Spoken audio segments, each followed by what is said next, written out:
Ayo teman-teman, kita mengenal minuman tradisional Minangkabau, kaliki santan.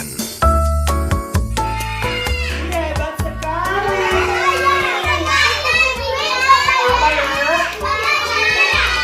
Sekarang teacher mau tanyanya yang lain. Pepaya ini tahu tidak bahasa Minangnya apa? Pasir. Iya, bisa juga itu bambu namanya. Kalau ini tebu. Ya, kalau bambu itu buat layangan, tetapi kalau ini tebu. Apa teman-teman? Nah, nanti anak teacher bawa tema kita adalah tanaman ciptaan. Nah, tanaman ciptaan Allah itu bisa kita manfaatkan, bisa jadi obat, ya, bisa jadi minuman, terus bisa juga jadi makanan. Terus kita mau bikin kaliki santan, ini namanya minuman. Pembelajaran yang dilaksanakan adalah pembelajaran berdiferensiasi, mulai dari konten, proses, dan juga produk, serta lingkungan belajar. Di saat konten, anak-anak mengenal jenis-jenis buah-buahan dengan menggunakan media, IT, atau menggunakan tablet.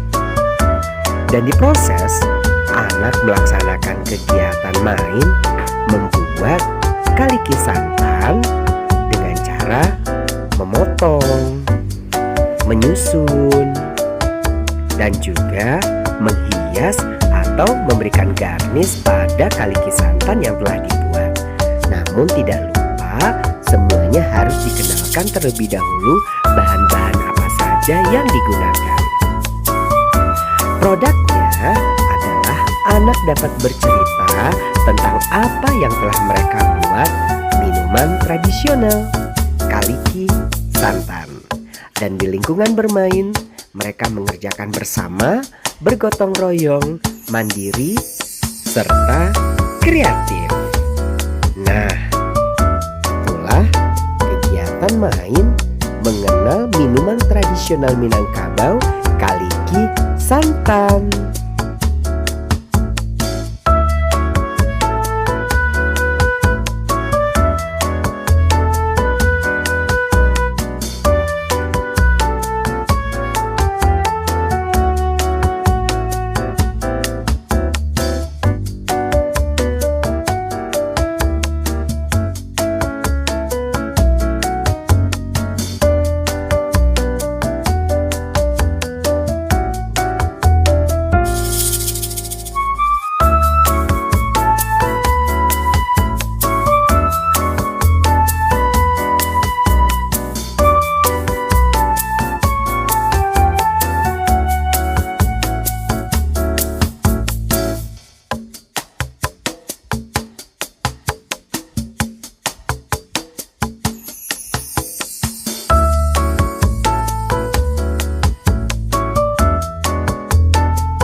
Bye.